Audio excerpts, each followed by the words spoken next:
Hello, everybody! This is the intro to storyboarding class. This is class number 2. So this is my intro to storyboarding class. It's not perfect, but it is something that I taught before and in university level, and I hope that it supplies a base understanding of how to storyboard, and then a bit of how to write stories and how to structure stories. Let's review. Okay, let's review. Last week, we talked about just the foundations of why we tell stories as human beings. I made the case that storytelling is the most important tool in human freaking history, and if we learn the powerful way of communication that storytelling provides, it is a superpower of immense proportion. And something we talked about is that I don't think is said enough, and it is like just needs to be baked into everybody's brain, is no matter what you're studying in animation, no matter what house you're a part of, right? No matter what house you're a part of, storytelling is the goal. Whether or not that's character design, animation, color styling. I left off prop design last time, but boy, prop design has a bunch of is solely focused on storytelling. We're trying to tell stories through these props. Sound design, it all, if it's working correctly, I think it all is in service of the story. When I think of what made Spider-Verse so good, is that everything in that movie was like thought about from a direction of story, of like what story are we telling on a visual level? What story are we telling on an animation style? And if you look at every single thing in that movie, there's a decision behind it that comes from a space of storytelling. So it's not just storyboarding, or it's not just writing. Everybody is part of the storytelling process, and that really, really is the goal. One of the most inspiring talks that I had as a student was Shiun Kim came in and talked about just character design, and flipped through just drawings after drawings and was just like, not so good, not so good. Because and the drawings that we expected were like, oh my gosh, this is amazing, were the drawings that he was so iffy about. And the ones that were just like music to him were the ones that told a story that had life in them. And yeah, that was just kind of a mind-blowing thing, is that guy is amazing, has all the skill in the world, but just thinks about telling story through character design. We started with storyboarding. This is a storyboarding class. But last week, simplify, right? We're taking out the box. What are we focusing on? Character acting plus storytelling drawings. Welcome to class 2. This is the second class of 14. And this class is called the 3 Shots and the Quest for Clarity. All these classes might not have this cool, catchy title, but this one does. The 3 Shots and the Quest for Clarity. Ooh, what does that mean? We're getting thrown into a class assignment. Don't think about it too much. Let's just draw. Let's break some ice. And let's make a TV show. Producing Koala. Koala is our new god. Let's see. Demon hunter Reed saves a baby demon named Koala from the grips of the underworld.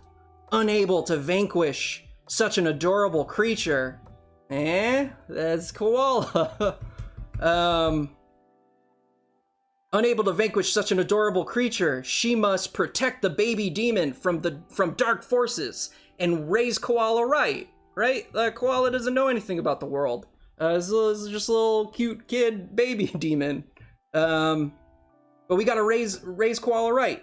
But what does the underworld want with Koala, right? Why is the underworld coming after this little cute thing? I don't know. Maybe there's something to it. Huh? Write some stories about that. Give me some fanfic. Hey Reed, this guy keeps following me around.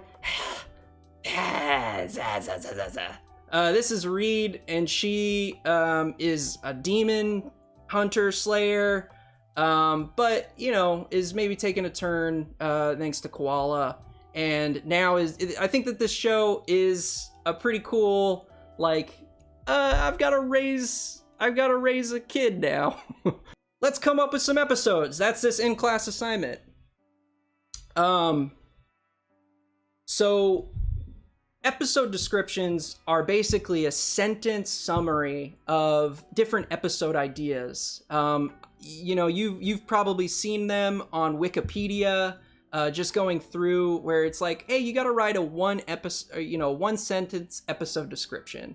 And those literally will be sent out and pitched out to, you know, executives, to crews, you know, to the showrunners. And like, hey, here's a base concept for an episode. We're going to come up with some of those right now.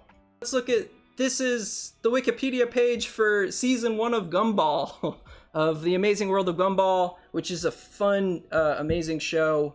And I love reading these episode descriptions because they're so kind of simple and clear, but it's like, oh, I know that there's a full episode in each one of these.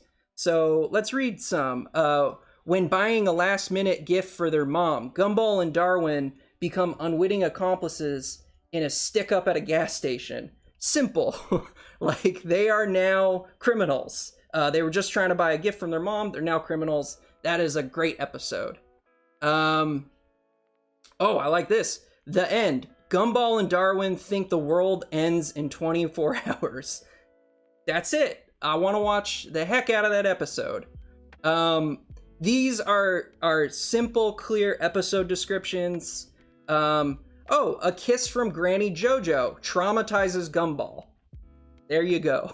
That's the full episode. Gumball and his friends are invited to a high school party hosted by Tobias' sister Rachel, but they must find dates in order to attend. Ooh. And I think that what makes a pretty good, you know, episode description is basically you have your characters that are part of the story, and then you creating a situation that those characters are in. And that situation is creating conflict. We talked about conflict, and that's going to be so much of what we talk about with storytelling is creating conflict. So creating situation through conflict of, you know, involved with setting, involved with characters. Yeah, just creating awkward, weird, fun, dramatic situations. That's kind of your goal when kind of coming up with an episode description. Go to your favorite show, you know, and look up on Wikipedia these sentence episode descriptions. These ones that don't give the full synopsis of the episode, but give the base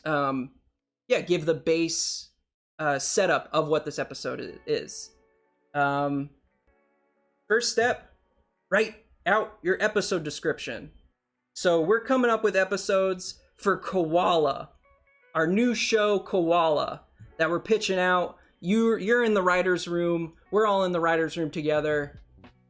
Little demon hunter, and a demon hunter. And now this demon hunter has to take care of this adorable demon child who knows nothing about life.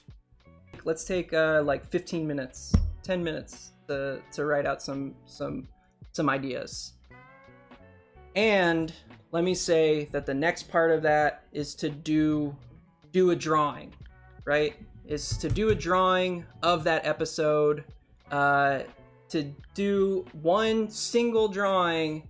It doesn't have to be great at all. Remember, it just is, it's a drawing that kind of, that pairs with that episode description that tells me the story of the episode. So one drawing to tell me the story of the episode.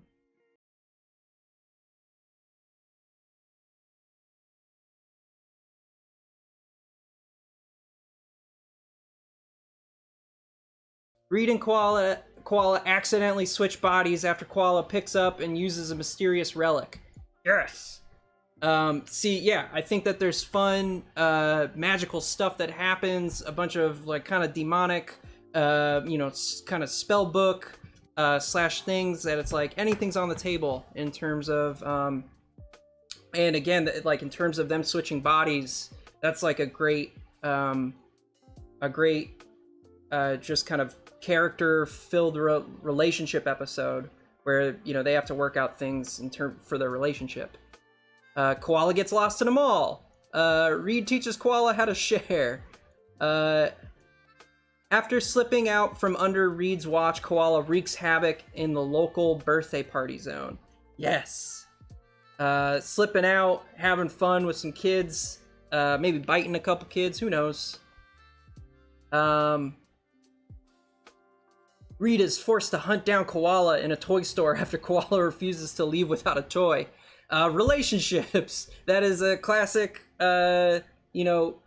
kid or caretaker and kid relationship is just, no, I'm not getting my way. And yeah, that's real, that's human, but it's fun in that it's like, yeah, you've got these mystical, or these weird characters. Reed has to go to the DMV, but Koala has pissed off Satan. This koala. Huh? Oh no, you're deep back in line. That's great, that's great. Oh, I love these redraws. Hello. Koala ends up eating snacks that may get both of them in trouble. Oh no. Oh no. I know those snacks. That's gonna get everybody in trouble. I like that. I like the, yes, the fusing of religion. Devil's Paradise. Reed and Koala's tropical vacation gets interrupted by a mysterious entity from the underworld. They're just trying to have a good time. They're just trying to take a break from all this. But then they can't escape insanity, even in the nicest of areas. Let's see. Oh, I like this. Reed and Koala go to a water park while protecting Koala's flame. Oh no! They have to go on these water park rides. It's so necessary. But right, Koala's got a flame, and oh, I need to keep Koala safe. Reed needs to keep Koala safe.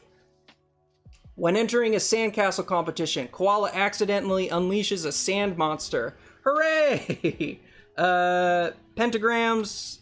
Imagine there's gonna be a lot of them in this show. Disney Channel friendly.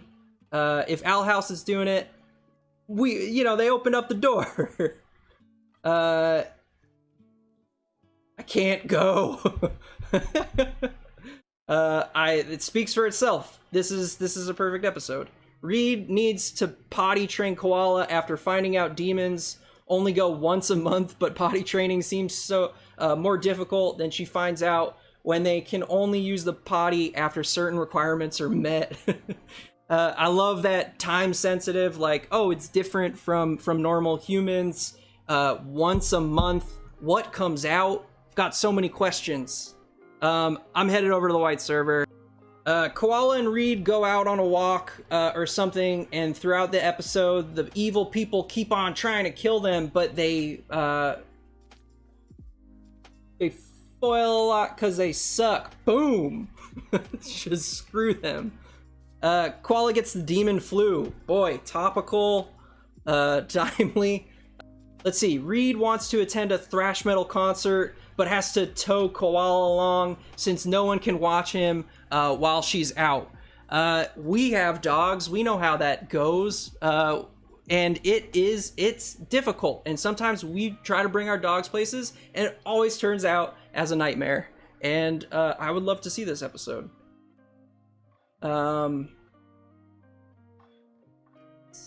Go through. Reed needs to pass her final exam for her driver's license test, but Koala, fascinated by the cards, ends up picking the attention of the underworld. No!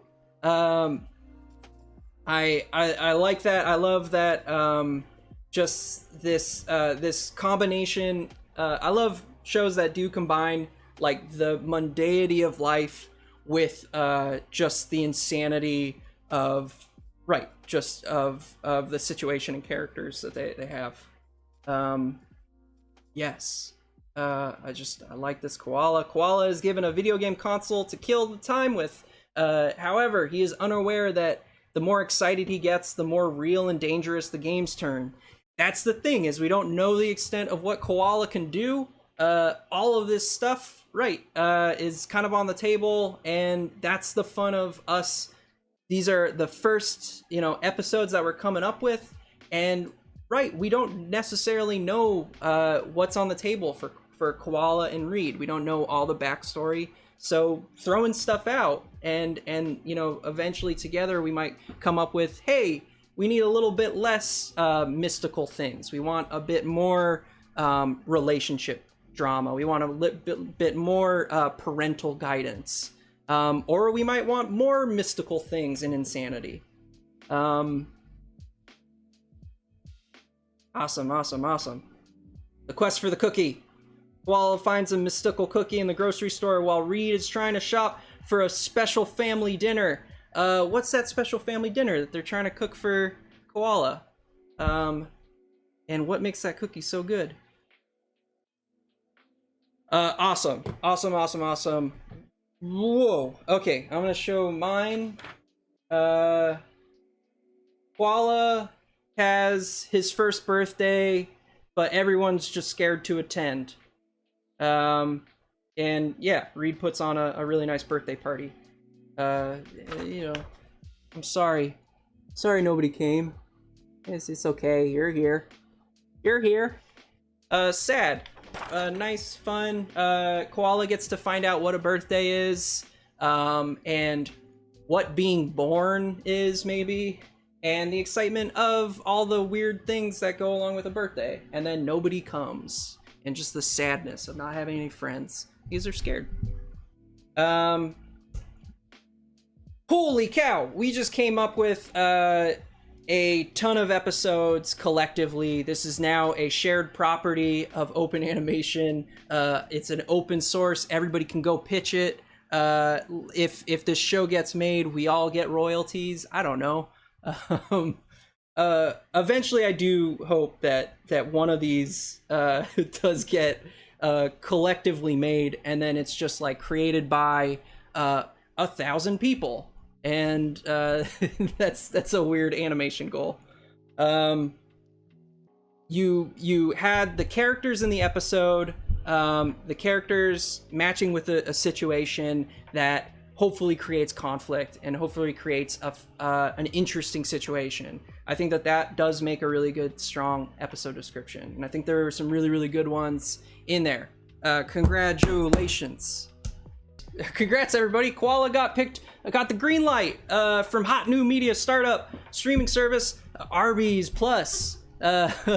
This is a new era of the streaming giants, and Arby's picked us up. Arby's Plus picked us up. I hear they got a new I heard they got the new Phoebe Waller-Bridges and the new the cool Steven Spielberg properties, but they also picked up this. Arby's Plus got it all. And so, yeah, now we're making a show for Arby's Plus. We did it. And we have a bunch of these episodes. This is kind of how, pitching a season goes, or right, where it's like the creation of just a bunch of ideas.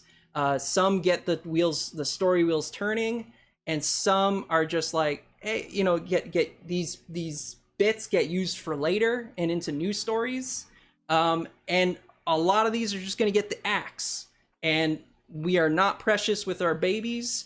Some episodes that might be like, this is a funny episode, might just not have enough emotional investment to make a really good Koala episode. So we might have to, even though it might be funny as heck, give it the cut. That's what storytelling and storyboarding is all about.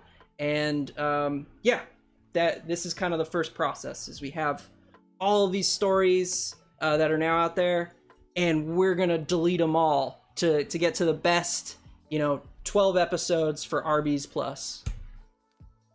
Now we have to storyboard. No, I've been avoiding it for so long, but today's the day where we collectively storyboard. Let's do it. What's the point of storyboarding? We talked last week about just storytelling in general, but what is the history and kind of the purpose of storyboarding? Let's watch a video. A great storyboard artist isn't necessarily Michelangelo, isn't necessarily a fabulous animator. What a great storyboard artist is a great communicator. Hi. Hi. This is a storyboard drawing. Yes. One of the essential tools in the making of an animated film. Storyboards allow the filmmakers to see a blueprint of the movie before we go into actual animation production. Walt Disney developed the use of storyboards way back in the 1920s for his classic Mickey Mouse cartoon, Steamboat Willie. Storyboards are like little comic book panels of the entire movie, and they're used by tacking them up on a bulletin board so you can actually see the continuity of the movie. You can see the rough staging and camera positions. You can see the acting of the characters. The dialogue is written underneath. In animation, storyboarding has always been and is still used mainly to develop the story. Now, in our studio, we don't write our stories. We draw them. Storyboards, being an effective and very inexpensive way of developing the content for the movie, gave Disney the opportunity to board up something and see if it worked before expensive animation took place. You start off and you start visualizing it like a comic strip, kind of. You work out the business and you develop it that way. And then you look at it and you go, is this working? Is this funny? Is this dramatic? What can we change? So this is why we work like this, because these things can be changed so quickly, you know. They're on, they're off. And you can move things around and see how things play. A great storyboard artist can put down on a storyboard the minimum amount of information necessary to get a very dynamic and quick read on the content and the emotions in the sequence. When you're actually drawing the story sketches, you get emotional about them yourself, and so you're looking for things that have a lot of heart, and you are trying to draw that in a very simple way to express what you're feeling. That's great story sketching. Hitchcock said storyboard artist has to be a good storyteller. It isn't enough to just make a beautiful drawing. The drawing has to have the meaning and the feelings of what you were trying to say. Usually if you have a good storyboard artist, he's also a good pitch artist as well. When you're pitching a board, you do all the parts. We're going to go into pitching at some point later, but yeah, communication is kind of key to this, right? This is a way to communicate visually, and we're translating potentially a script, so words, into visuals, and we're the first people who get to touch those visuals, who get to start to visualize. And storyboarding is just such an insane tool that is very, very primal to us. Even though Walt Disney was the first person to use it for film with these rough drawings, because animation takes so much time, let's work out the story beforehand. But that is now being used for everything. You know, that's being used for VR games, that's being used for live action films. Like it's a way to save time, save money, and to start working out the story in the same way that somebody works out a script. It's a time saver. It's a huge story tool. It's the most efficient way to visualize things. It's collaborative. People get to work together on a story and then to throw out different ideas.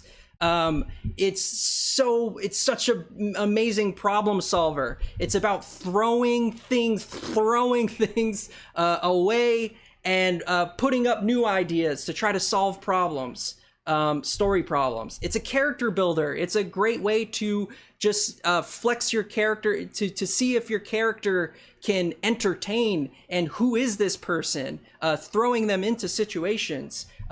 You're an editor. It's a way to cut things out. What's important, what's not. Full films just get redone and edited in the storyboard process. it's a design engine. It's the first people who write, oh, this is maybe what this character looks at. You're a director. We're all directors when we're storyboarding. Storyboarding is a little bit of everything, and it is an amazing tool. And even if you don't think that you're going to, be a storyboard artist, like, I think you should try to test out and to really embrace this idea that storyboarding has, which is to put something rough down to get the idea out and then throw it away. I think our job simply is we choose what communicates the story clearly. So there's so much possibility out there, right? We are now a camera, and the whole entire freaking world is out there. And like me, someone with ADD, kind of just like, oh, I can focus on so many different things. But there are things that deserve the focus to communicate the story clearly. I think that we're trying to be efficient, we're trying to be entertaining, and we're trying to be clear. This idea of clarity is gonna keep popping up. It's a quest for clarity. There was clarity in terms of the character drawings that we had, and there's now going to be a stronger definition or a stronger focus on clarity of the storyboard itself, of the shot, of the composition. Clarity, again, isn't simplicity, right? But clarity is hitting the emotional point and the needed communicative point of the story right now, right? We are clearly communicating the story. Here are just some storyboard drawings that, like, hey, storyboarding has been used in animation in kind of, I don't know, a lot of different ways. Like the original Disney storyboards, so freaking clear, so simple cartooning, and just amazing drawings. Bill Peet, look at Bill Peet's work. Just so charming, clear. Right, these have character acting, silhouette, emotion, and just like so freaking charming. These are Chuck Jones drawings. This was the process of working out some of these amazing cartoons, of like these iconic cartoons. Was, hey, let me storyboard it out. Let me storyboard out these dumb ideas. And this is the foundation. Amazing. Simple storyboards from Hanna-Barbera. And this is kind of maybe the foundation of some of TV boarding. Some stuff that, really, really simple setups, but really, really clear. Could be more interesting, but does the job in terms of it is entertaining. Super clear. This goes to like 70s Hanna-Barbera, and some things can be super stiff, right? Storyboarding can get to a place where it's too stiff and it's not interesting. And those are some of like the 70s, 60s cartoons. These 90s Disney drawings are really amazingly fun, and again, incredibly clear. Also look at Pixar drawings from the 90s of those first films, and just an amazing display of just clarity and what's important to convey the story. The shots don't necessarily match up perfectly to these, but they sell the idea super clear. These are some Beauty and the Beast drawings. Wow. Amazing. Such mood, such depth. You can really sell a sense of mood too. That's kind of potentially our job, is to use atmosphere and to use other skill sets besides just line drawings. But hey, these are the thumbnails of one of our favorite shows, SpongeBob. Simple storytelling. And then, right, we're going from base thumbnail drawings that are kind of terrible drawings but clear, to let's work out the final drawing, going from a thumbnail to a final drawing. Anime storyboards are absolutely incredible and usually done by one person with one kind of vision. And, you know, these really do get translated into layout, indirectly to layout. And these are storyboards from Akira. I think that the entire Akira boards are posted online somewhere. I forget where, but maybe we can find them. These are some Adventure Time episodes. Some Adventure Time episodes are posted on Scribed, and there's some like great Tom Herpich boards. Yeah, and I absolutely love these boards because these are also this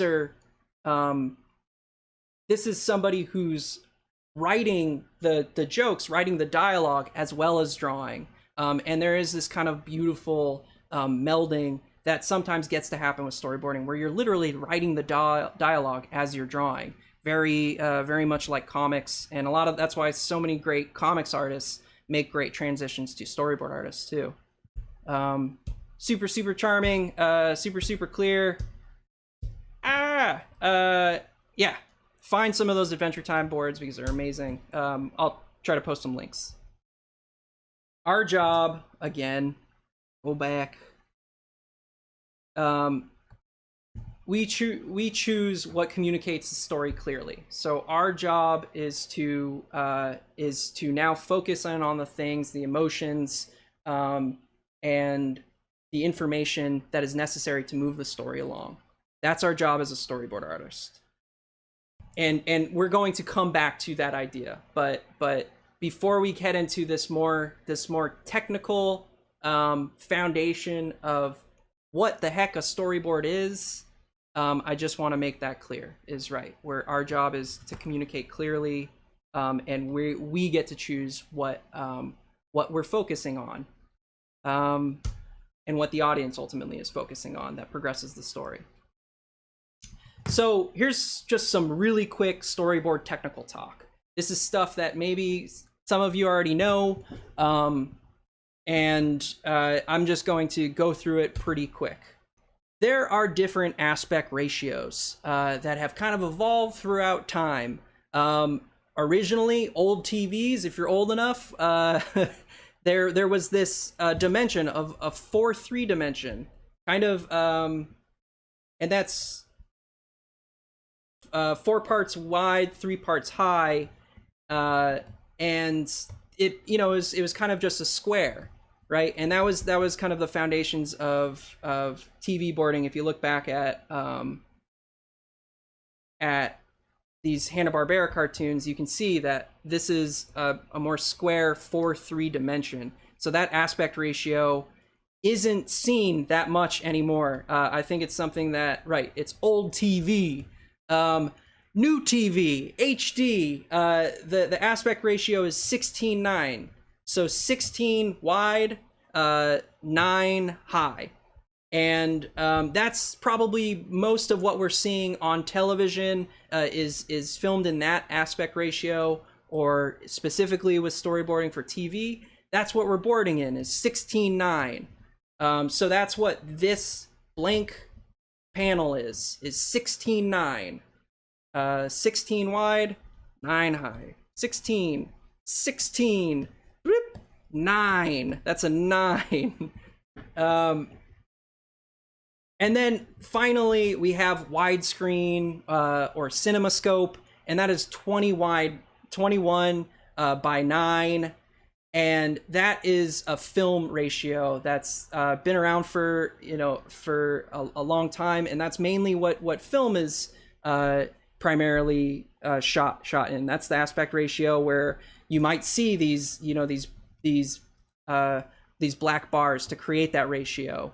That is CinemaScope, that is widescreen, that's filmic, and that is something that feature animation is done in, is 21:9. And yeah, these 3 ratios, I would say again, these 2 ratios are the ones that we'll be using, and maybe primarily the 16:9. That's mainly what I work in. There's also the next gen, the Quibbies of the world. where, man, what is an aspect ratio? What is the VR world? What is a Quibi? I don't know. It's up to us. It's up to us to find out. Start making some Quibbies, everybody. Okay, next technical thing. We're talking about the storyboard nesting doll. So this is going from the smallest unit of storyboarding to kind of the largest unit. So we're going to be talking about panels, the scenes. A bunch of panels make up a scene. A bunch of scenes make up a sequence. A bunch of sequences make up an act. And usually 3 acts make up a story. So I like to think of that as like this kind of nesting doll kind of thing. And we're starting out small, right? We're starting out with the lowest unit of storyboard measurement, which is a panel. This is a single panel, a single drawing, one panel. Usually storyboards for an 11-minute TV show maybe have like 1,000 panels. So 1,000 total panels. And so, hey, we have our first panel. And so we're going through. This is from an episode of Clarence. Here, I'll pitch it too. Sumo, follow my voice. Clarence, where are we going? Someplace safe. This is a scene. This first entire shot is a scene, right? So we have one camera set up. That is our first scene. Right now, we're looking down on this chicken coop. We're outside. And when we move the camera to here, this is a new scene, right? So this is a new scene. These are still panels, right? Individual panels. But this is now a new scene. And when we go to a new scene, that's called a cut. And that's a new camera setup, right? So there is a new camera setup here. We are now in a new scene, and these are the amount of panels that are in this scene. There are 6 panels. Let me flip through. 1, 2, 3, 4, 5, 6. There's this camera move. Okay. Let me pitch this. Sumo, I'd like to welcome you to your new home. Oh, it's a chicken coop.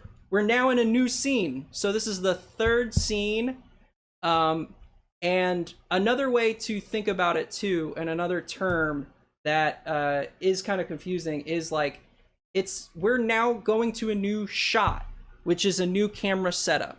So this is a new shot, a shot where we're looking directly at the chicken coop from the perspective of Clarence and Sumo, and we're seeing all these chickens looking back. Here's a new shot where we're faced with Sumo. This is a medium shot, and Clarence is like, "Now you live on this side of Aberdale, where no one can find you. Where no one can find you." A chicken flies over. Blah, blah, blah, blah, blah, blah. We are now in a new scene / shot, and right now we are 5 scenes in. Right, so I'm gonna count through them. 1, 2, 3, 4, 5. 5 scenes, and a bunch of panels. And then if we added all of those up, that would be the panel count. So going through, here, I'll just pitch through this scene. I mean, this sequence. We hear some pecking. Ouch. This is awesome. I know, right? It's my own place. Well, plus the chickens. We still gotta go to school together, right? Yep. Yeah, man. I think I can sleep here. Sumo. I'm so happy right now. Yep. I feel pretty good too, man. Chicken comes over, wants some Cheezos. Well, good night, Sumo. Enjoy your new home. Okay, so these collection of scenes. So there were 14 scenes total. 14 scenes total. 14 times where we changed where the camera is. Those scenes have created this sequence. And a sequence is a specific story beat that we're working through. So this story beat was Clarence shows Sumo his new home, right? So Clarence is, we're going through this story beat of Clarence showing Sumo his new home, right? And this sequence, again, is 14 scenes long. And when we go into these sequences, there's a collection of sequences in an episode, right? So this episode is about Sumo needs to go to a new school, and you know, there's some sequences before it. So and then sequences after. Clarence. So I wrote out the sequences after. Clarence shows Sumo his new home. Then there's a new sequence. Sumo goes insane in his new home with all the chickens. The next sequence, Sumo asks Clarence for help, but Clarence is asleep. And then there's a next sequence. Sumo decides to go home to the new school. So he makes his decision. And these are main story beats where, you know, it's maybe a location changing, it's maybe an emotional shift. But yeah, these are broken up into different sequences that are comprised of individual scenes. Clarence loses his mind. Clarence hijacks a bulldozer. That's what happens in this episode. It's really Clarence hijacking a bulldozer. So these sequences added together make up an act. This was act 2 of this episode. And usually in a TV show or in movies, you know, simply simplifying it down a bit, there are usually 3 acts in a story. And we have kind of like our introduction, our working through the problem, and then our climax and resolution of that problem.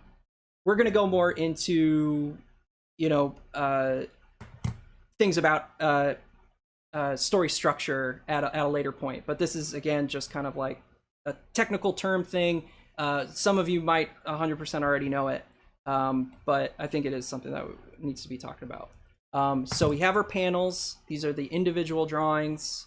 We have our scenes. So that is each camera setup, right? So this is one camera setup, and all the drawings in it, all the panels in it, make up this scene, right? So this is a single camera setup. That is, and then when we change to a new camera setup, that's a new scene. Those scenes put together create a sequence, and then these sequences put together create an act, and then these acts put together create a story, a full freaking story. That's the storyboard nesting. I'm done. Next, we're going to talk about thumbnails. So you might have heard this term before. What is a thumbnail?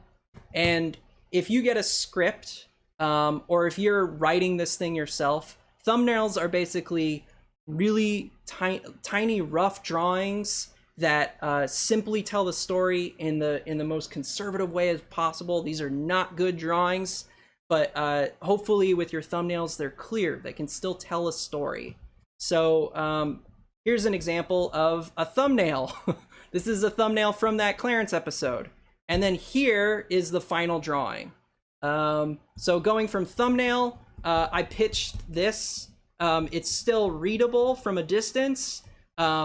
You can kind of tell who that is, and where we're, you know, how the shot is set up, but it took me very little time. And then we go to final drawing. That is the storyboard. So thumbnail to storyboard. And thumbnails are your freaking friend. Thumbnails are amazing. These rough little babies that just you can squeak out super quick, but that still tell a story. And again, your focus with this is still clarity. Now we go into the base of this lecture, the 3 shots and the quest for clarity. A lot of, I think, the stuff that I talk about with this introduction to storyboarding class is actually making storyboarding less scary, right? So some of this might be really simplifying information. When I say there's only 3 shots, that's kind of not true. There's a limitless maybe amount of shots that you can have. But I'm simplifying this down to, hey, storyboarding is not so scary. There's only 3 shots that you need in your arsenal. And we're going to learn them right now. You might instinctually know them, but yeah, maybe you only need these 3 shots. It's not this, where am I going to put the camera? It's I can put it in limitless places. Maybe you only need these three shots. That's kind of what I'm part of what this class is I think we're introducing these base ideas, and this is maybe an oversimplification, but we have these 3 shots. We have a wide shot, right, where we're getting atmosphere, we're establishing a location, and then we have this medium shot where we're getting in touch with this character, right? We're seeing acting with emotional expression.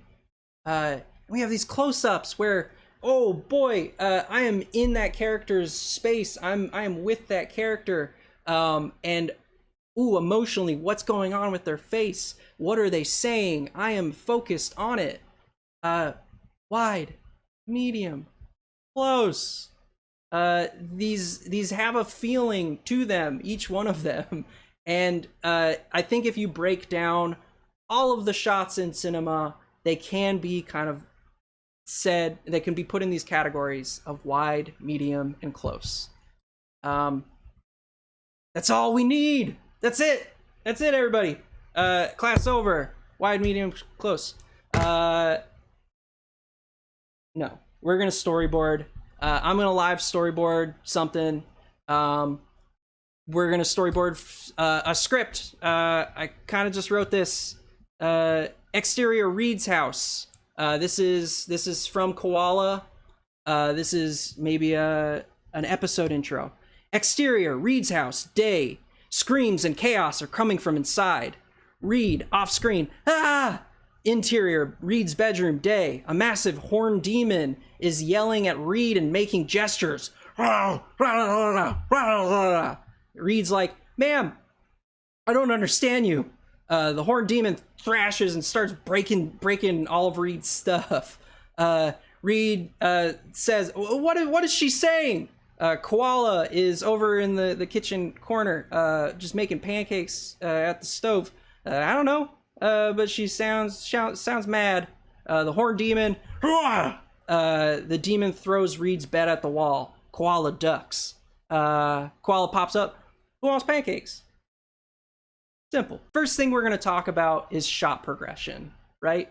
We have these 3 shots: the wide, the medium, the close.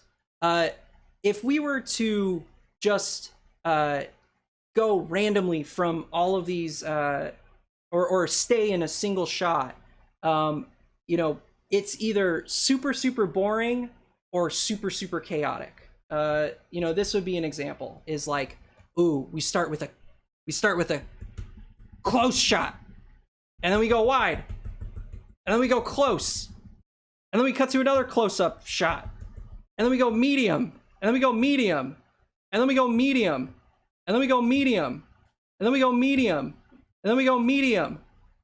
Right, it's like we're cutting in and out, and then we just kind of, there's no variety. And this is the idea of shot progression, is that this is chaotic or really boring, and that you can use these wide shots, these medium shots, these close-ups in a progressing manner. And one way to think about it is working our way from out to in, right? So we're starting with wide shots to establish where we are, to establish maybe a bit of the atmosphere. we're working our way inside. So maybe that's still a wide shot of seeing the characters and their relationship to each other and what's kind of happening. And then maybe we cut to a medium shot when there's a bit of dialogue, when we're trying to get more in touch with that character and what they're feeling, and maybe some acting, but still, you know, we have a sense of their surrounding. And then maybe if there's something really intense or something that's really emotional, or if we're trying to highlight a bit of dialogue, we're trying to go to a close-up. But then, right, we can maybe move back out again. So if we go to a close-up, to a close-up, to a close-up, to a close-up, you know, that might be just super repetitive, and we might just feel too close. But if we head back out to a medium shot, and then maybe reestablish back out to a wide shot, you know, because maybe there's a new character coming in, or there's a bit of information, or it's just nice to reset visually. Yeah, that's shot progression. Working. I think it's usually working from out to in and then back out again. That doesn't mean you can't break these rules. You can 100%. It can go from, you know, wide shot, to medium shot, to close up. Sometimes, you know, scenes are established with a close up and then pulled out to a wide. There's variety in this, but I think that to simplify it, a way to think about it is working from out to in. So let's board this. I'm gonna thumbnail it. This little scripty. Exterior, Reed's house, day. Screams and chaos are coming from inside. So an establishing shot is the first shot that we're having. And that is a wide shot. I'm going to... Reed's house is just a normal looking house. You know what? I think I'm going low angle. You know, there's maybe a flamingo kind of thing. You know, it's kind of dumb, but hey, you know, it's setting up some normalcy for Reed, even though Reed's a demon hunter weirdo.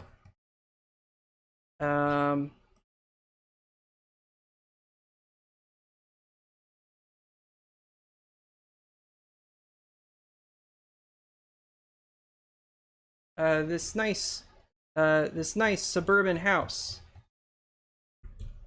Oh, a chimney, maybe.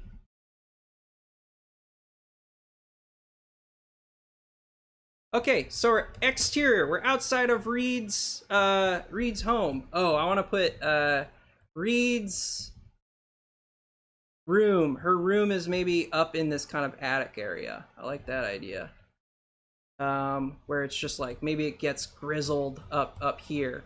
You know, it just gets dark and there's just breaks in the the roof and stuff. Okay, so exterior, Reed's house. And again, these are thumbnails, so rough drawings. We're just trying to get the base of this scene. We have an establishing shot. An establishing shot establishes this location and makes it so that the viewer has an understanding of where we are. If we were to just cut to, you know, inside of this house and just there's insanity, we wouldn't really know where we are. This at least helps us establish that we're at Reed's home. And good examples of establishing shots are, right, we've seen them constantly, right? We have the Krusty Krab exterior. These establishing just kind of where we are. It's a setup of location of the scene with an establishing shot. It familiarizes the audience with the surroundings and starts to supply context. And it also can establish atmosphere too. So peaceful day, we're establishing maybe an atmosphere, and then we hear "Ah! Ah!" Still exterior, right? There, I'll duplicate that. Ah! You know, maybe it's a shake of the house or a shake of the camera. Okay, that's our establishing shot. This is a wide shot. One of the shots. We're just using a wide shot. We're getting some distance to establish information. And you know what? With this next shot, we have screams and chaos are coming from inside interior Reed's bedroom day. A massive horned demon is yelling at Reed and making gestures. I do want to get with the insanity of, okay, no, maybe we cut on scream is like, I want Reed to scream, and maybe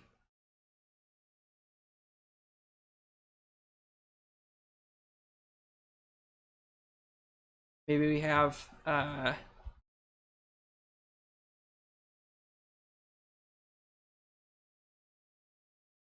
okay. So I'm doing a wide shot of Reed screaming first.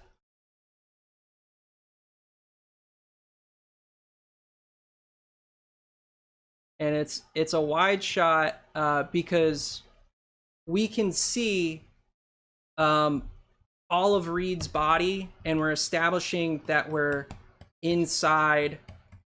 So one sec.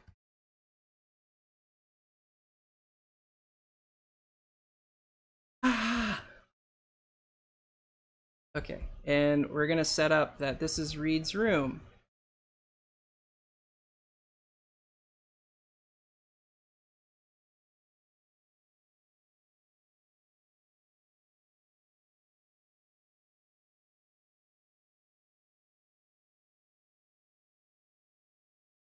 They're establishing location.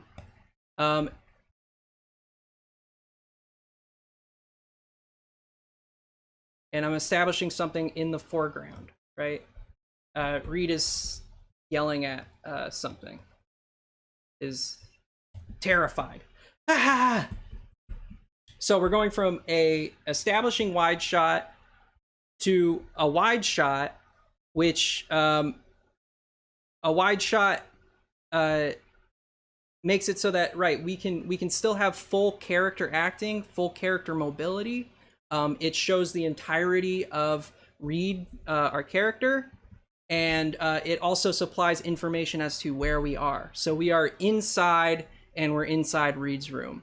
So we're cutting in. Yeah, we cut in on the scream. And then maybe we go to a medium shot. So we're cutting closer to this horned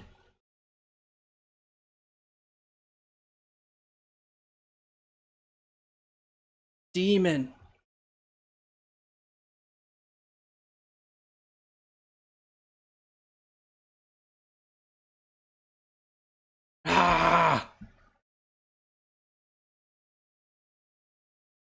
And I'm going to do kind of an upshot of that to give this horned demon some scale.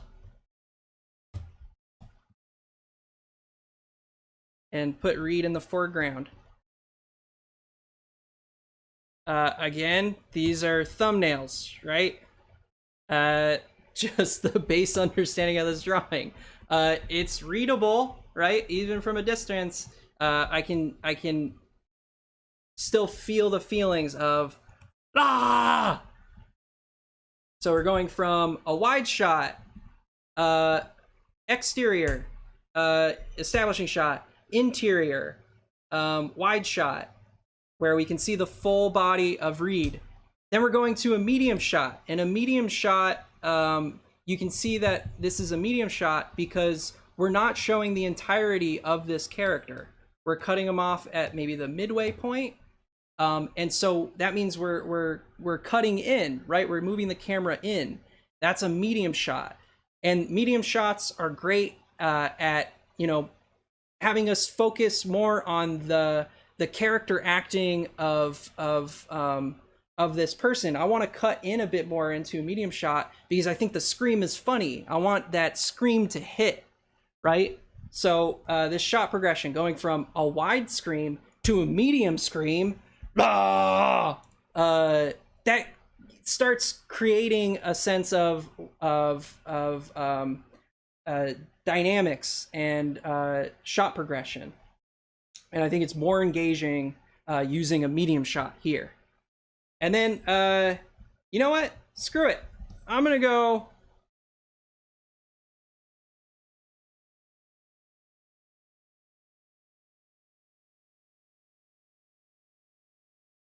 I'm going close. I'm doing a close-up because I think it's funny. Again, these are thumbnail drawings. These are for me. These are these are quick drawings. But I'm going close because I like screaming.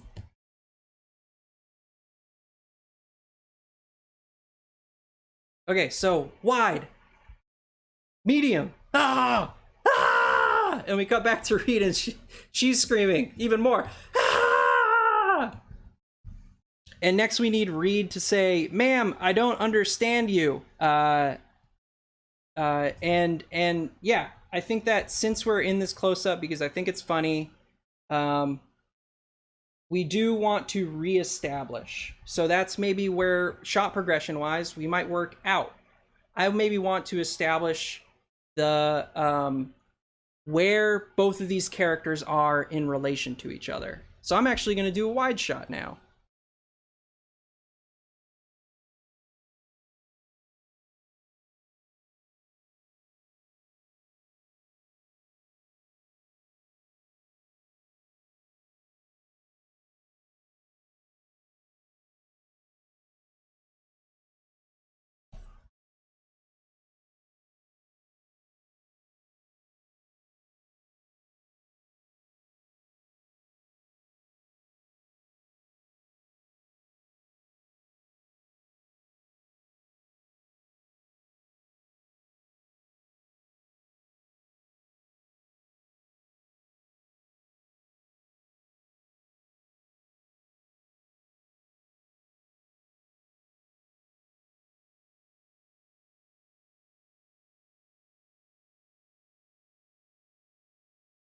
Yes.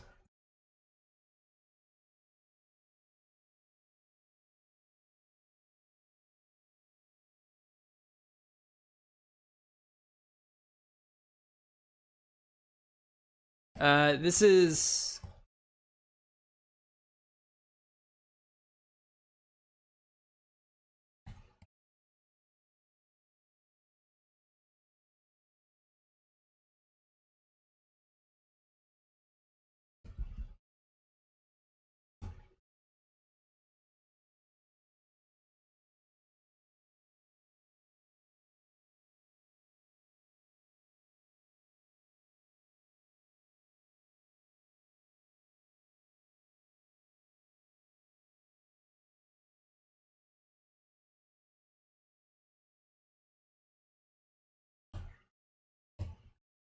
Ah! Okay, so next we have our next line, right? We're going, ma'am, I don't understand you.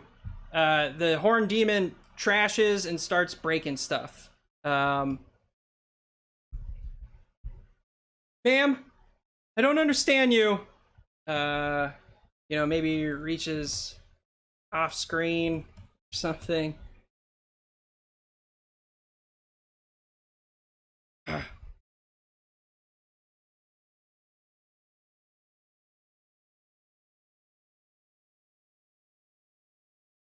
Picks up something, ready to throw, or maybe picks up like a vase, or it's a football. Let's just put a football here, and then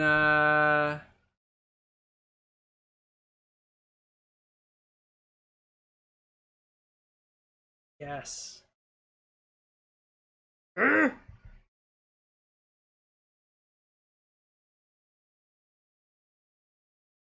Pops it. Pa!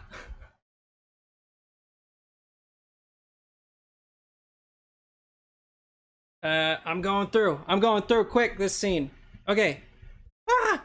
Ah! Ah! Ah! Ma'am, I have no idea what's happening. Like, I don't know what you're saying. I don't understand you. Picks up a football. Pow! And then maybe more screaming.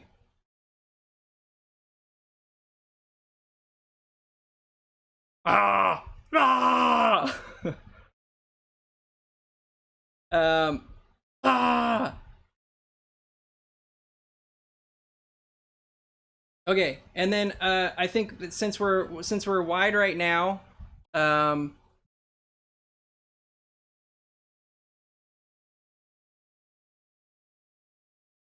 going to then cut into a medium shot of Reed.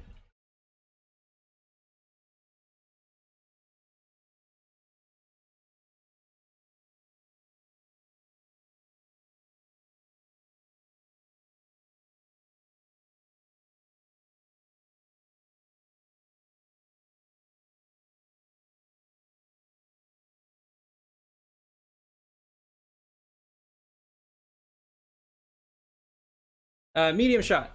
Where again we are working our way inward. This isn't a close up because we are not 100% kind of focus on the character's like face, and I think that a good indicator of a close up shot is potentially is your face, is the character's face, and somewhere around the shoulders. I think that that's kind of the cutoff for let's say a close-up shot. So we're working in now to this line, which is hey, do you know what this person's saying?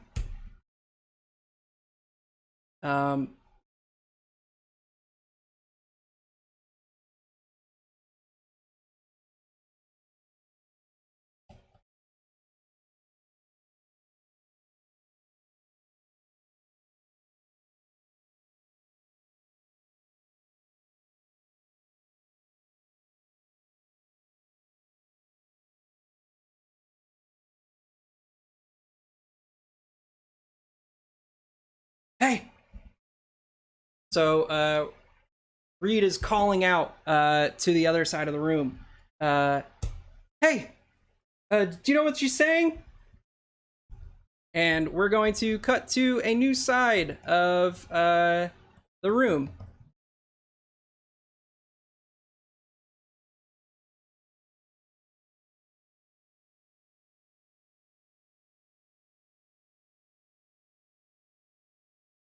And it's kind of the kitchen area. And so we're actually working out back to a wide shot.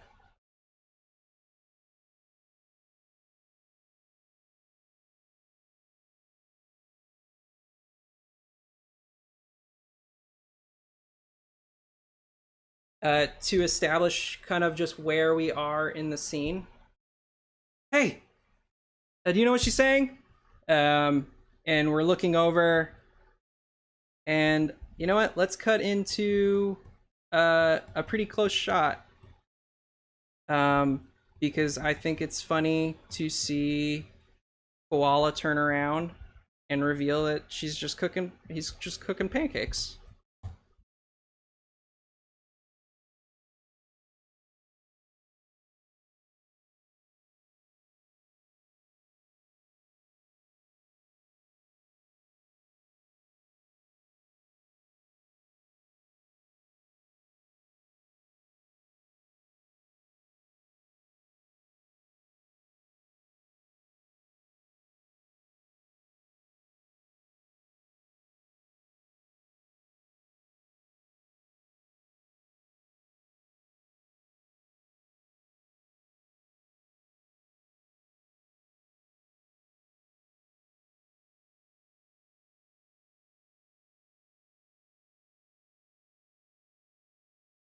Maybe putting some salt on that pancake.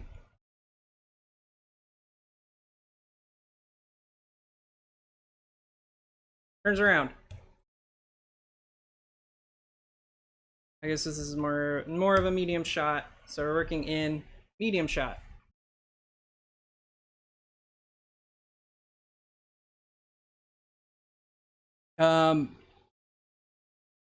And Koala says, right, what is she saying? Koala's making pancakes at the stove. I don't know, but she sounds mad. Where maybe this line, I don't know, she sounds mad. And reveal pancakes. Just making some pancakes. And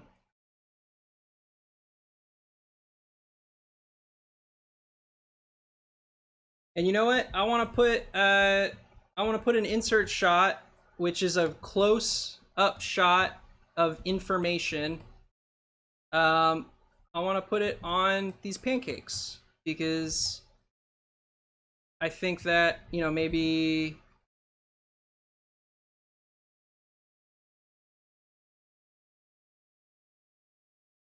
these are pancakes that are shaped like koala. I think that's funny.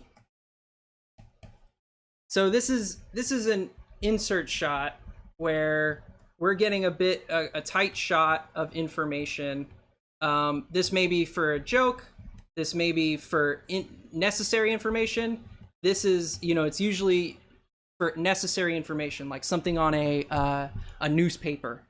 But in this case, it's just a joke of wanting to see the pancakes. So right, this is the skillet. We're seeing pancake that's just shaped like koala. All right, next up. Now we have the horn demon, but she sounds sad. Horn demon. Gah! More yelling. Demon throws Reed's bed at the wall. Koala ducks. All right, bear with me, people. We're bored in this scene. I'm doing. Maybe this is actually a show, and I'm actually just doing my work.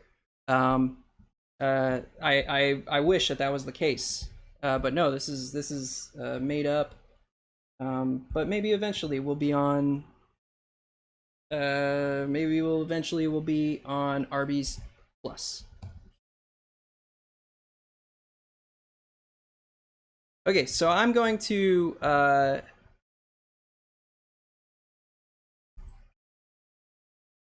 try to establish where everybody is. Or at least this big monster.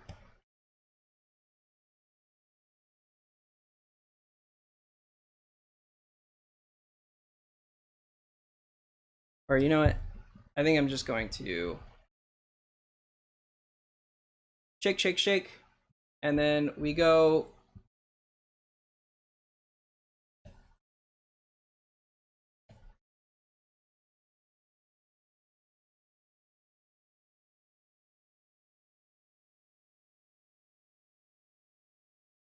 upshot of monster,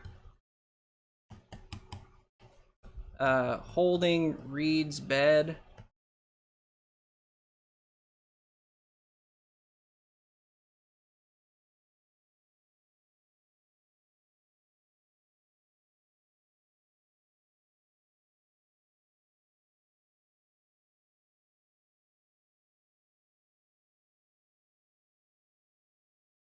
Yeah, horn demon.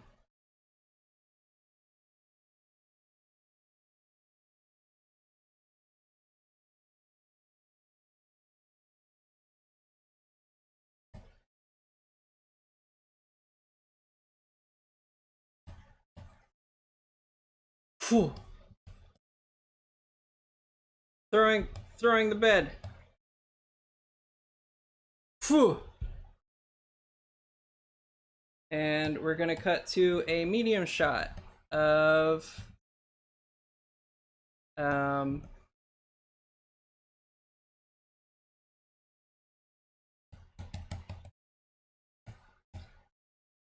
koala at the stove.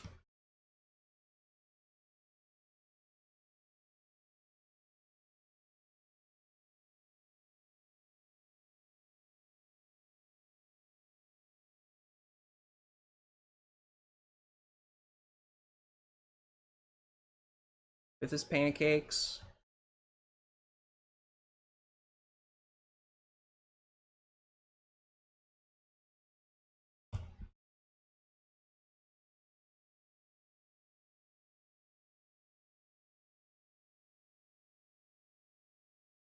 Phew.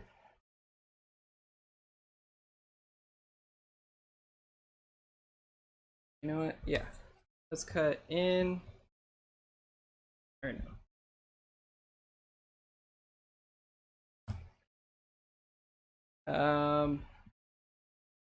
So this is the stove. And then bed comes in, crash. I want the bed to crash. Koala jumps off.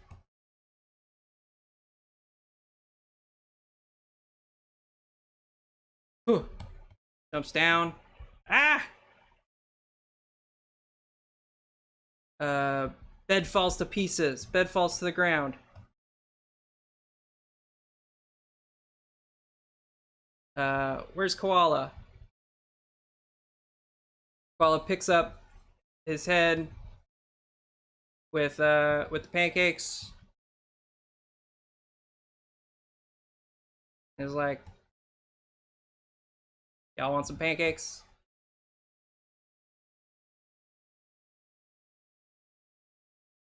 Y'all want some pancakes? I'm just gonna keep repeating that until it becomes something. Y'all want some pancakes? Okay. I'm gonna jump down pose.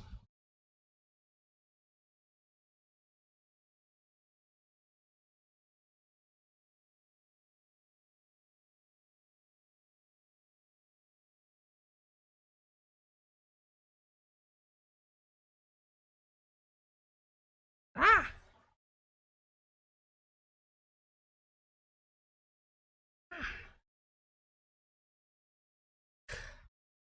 Y'all want some pancakes?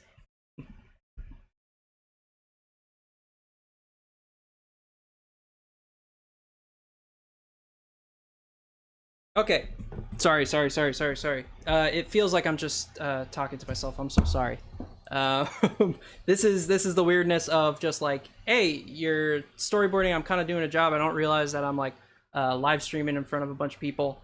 But we boarded a scene. We boarded a scene, and I'm going to talk about shot progression and kind of the thought process that I was going through in terms of using these 3 shots, right? So exterior, Reed's house, day. Screams come from inside the house. Ah! And we see that Reed is screaming. Ah! And then a big monster, a big reveal of just like, what the fuck, what is happening? Ah! Ah! And then we kind of go to this this wide shot of to reestablish that the relationship of where they're at in the room. And Reed says, ma'am, I don't understand you. The horn monster takes something off screen, just pops it. We cut to this medium shot, and Reed's like, do you understand what she's saying? Do you understand what she's saying? We see at the corner of the room, Koala's just cooking something on the stove. We cut to this medium shot.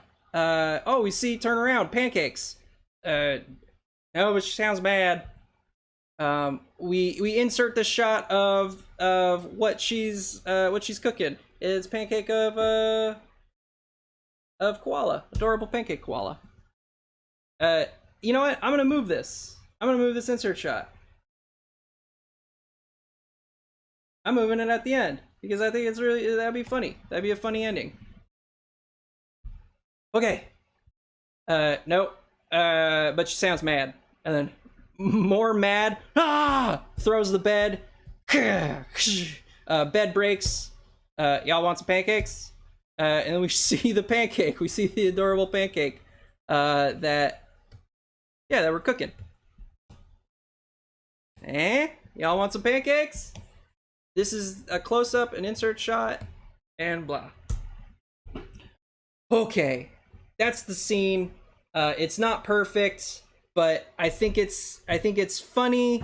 I think it progresses and is clear, and again, we focus on what progresses the story, what kind of emotionally and entertainment wise is impactful, and we're making choices here. So by making the choice to start out wide, again, we're establishing the information of where we are. By choosing this wide shot, we're establishing that we're inside of the room, and establishing that there are two characters, one in the foreground and Olive Reed. And then we cut to this medium shot, so we're working in to the monster screaming, and then we cut close because I want to create that feeling of intensity, right? By cutting in closer, we're working in and out. So we're working in right now, and then we just went back out to give us some breath because right now we have this wide shot, and Reed says her next line, "Ma'am, I don't know what you're saying." And then we get this joke here.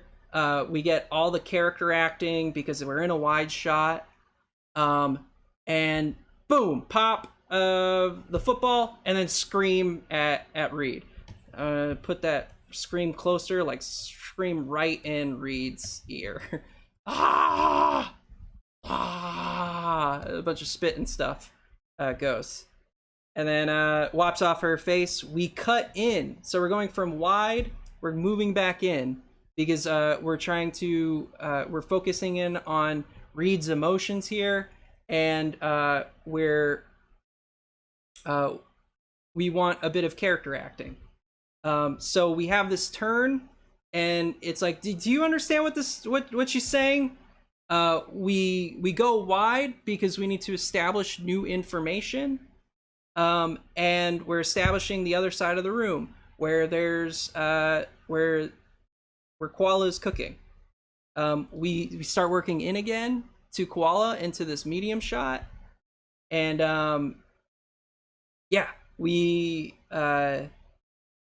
Koala turns around, and I think that this is just a funny reveal. This is done in a medium shot, and I think that it just like it has all of the information that we need. We don't need to be wider, and I don't think we need to be closer. We cut to this medium shot of the monster throwing the bed, and then I would say that this is a wide shot. That we cut off the bottom of the frame, but we have Koala popping up, and then we cut in. We go to a close-up shot to hit this last joke of "Y'all want some pancakes?" We show the pancakes.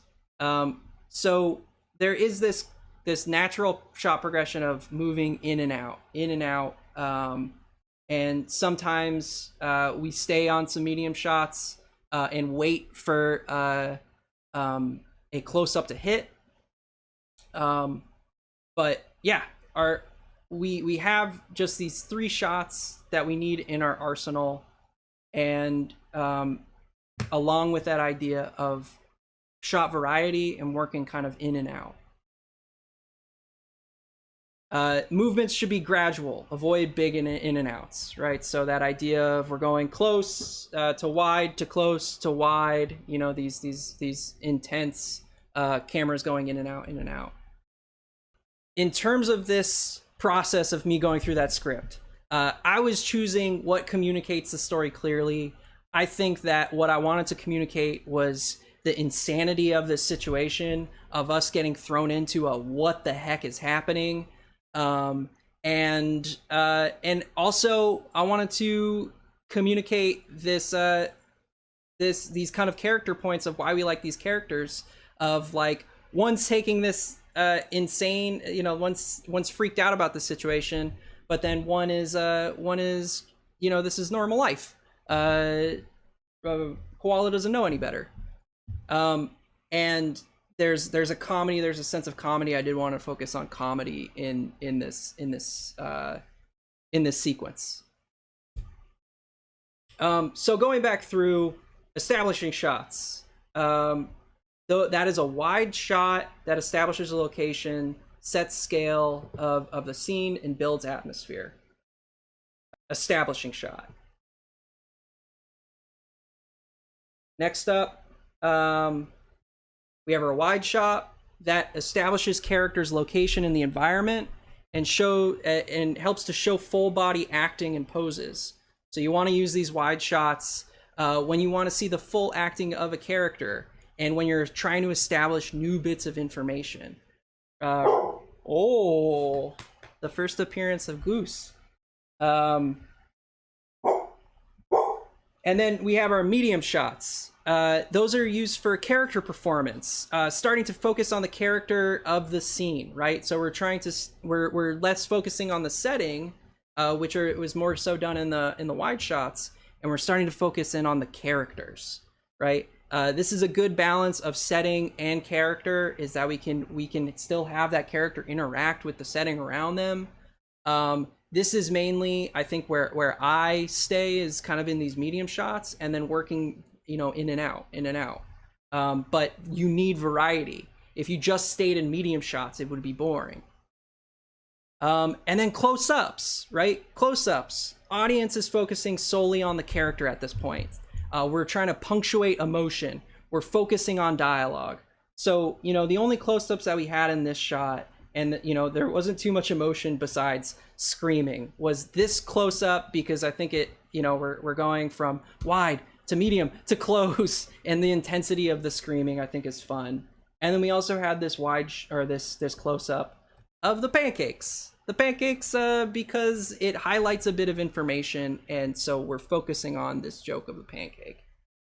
Close-ups are great for, hey, we're trying to be with the character. We're trying to really feel what this character's feeling and what they're saying. We need to pay attention to their emotions here. That's usually, I think, what close-ups are for. An insert shot is a close-up. So this is a variation of a close-up, right? Don't confuse it. It's still a close-up, but an insert shot focuses on information that might be important to the story. So in this case, it was more of a joke of just that pancake, of a close-up on that pancake, because it's like, y'all want some pancakes? Show the pancake. And then we did have some, I don't think we had a down shot, but we had an up shot where we're looking up at the character, and we're making that character feel really big in comparison to the relations of the other characters. And this can be done in kind of a variety of different shot lengths. So this would be an up shot, right? We're looking up at the character, and it's establishing dominance, feels powerful. This would be a down shot if we're cutting to the other side, and we have Reed.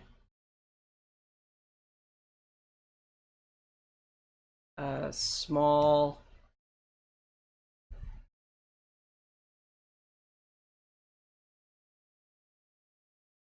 Just feeling real small.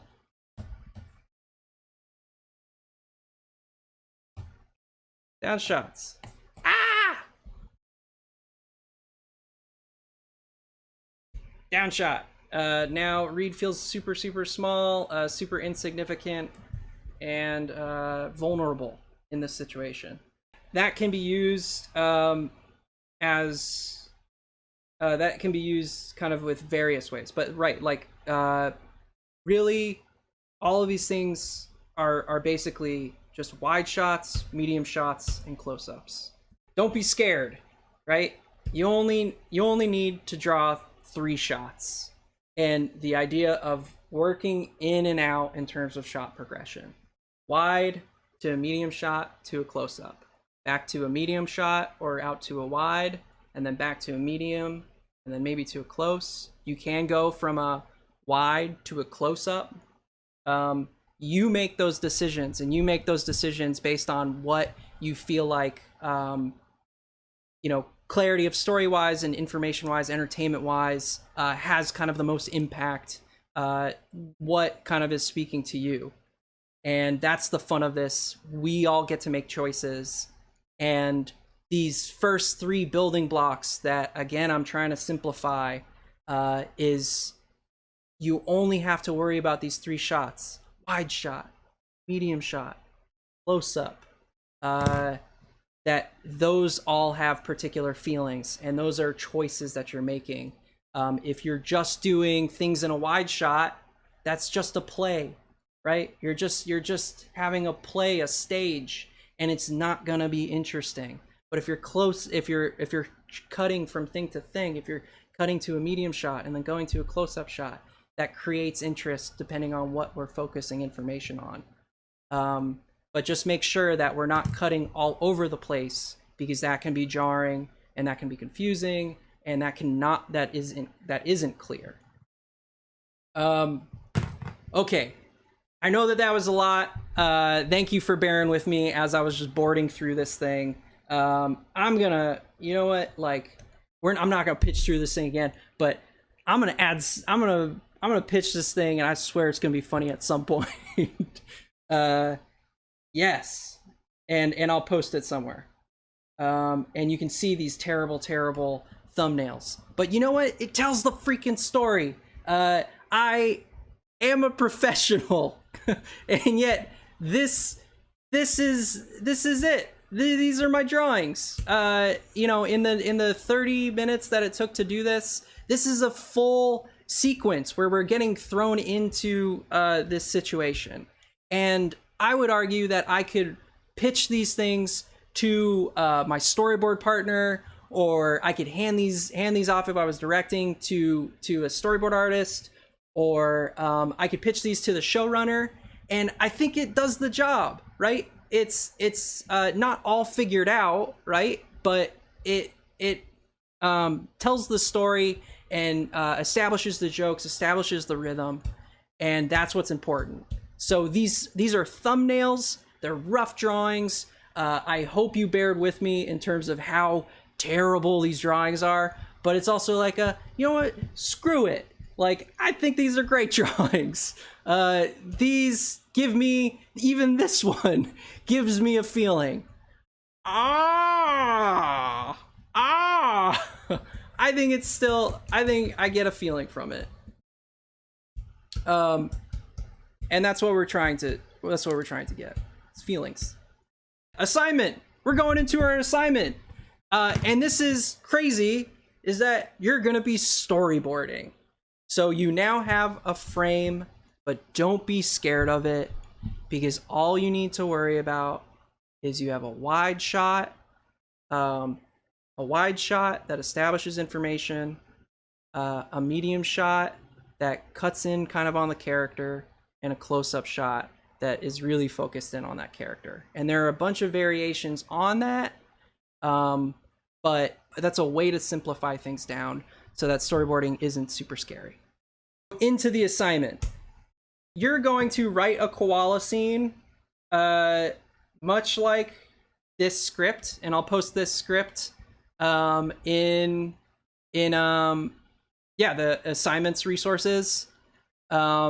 And yeah, write a simple scene. You can use this script if you don't want to write. You can definitely use this script and try to reboard what we went through. I think that's a great space to start. But if you you came up with a bunch of episodes today. We all came up with a bunch of episodes. If you want to go that extra mile, write a scene. Write a scene that establishes a new location, and yeah, maybe goes through a full bit of information. So what we want is it must have an establishing shot, it must have a wide shot, it must have a medium shot, a close-up, and we want there to be an insert shot. So just a bit of information. You know, I'll say that insert shot or extreme close-up, which is just like super close to the face, funny, or you know, insert shot can be just like a bit of information that's necessary. You're practicing working on shot progression without your scene being jarring. So you're trying so that you're not cutting in and out like crazy. You're working your way in and working your way out, and making choices to maximize the clarity of the scene, to maximize the entertainment of the scene, to maximize the emotions of the scene. That's the assignment, everybody. And this is our show, is Koala. Feel free to take it where you want. I am but just one member of this team, but this is kind of maybe the base foundation. Is Demon Hunter and Little Demon Baby. Whoo! That was, what a class. What a class. Don't be scared of storyboarding. I will post some resources that I think also help clarify these ideas, clarify maybe what a wide shot, a medium shot, and a close-up is. But yeah, I think that the best way to start storyboarding is to just start and just keep thinking about this, the simplification of working from out to in and then back out again really helps. You know, make it so that like, oh, you know, what am I focusing on? Where do I put this camera? And maybe it's just establishing information and then coming in to focus on specific information. Cool. Happy second class, everybody. Again, I'm just trying to supply information. You have information too. Please teach me. We all have something to teach each other. And that's kind of what this community is about. All right. Thank you, everybody, and have a great week. Bye.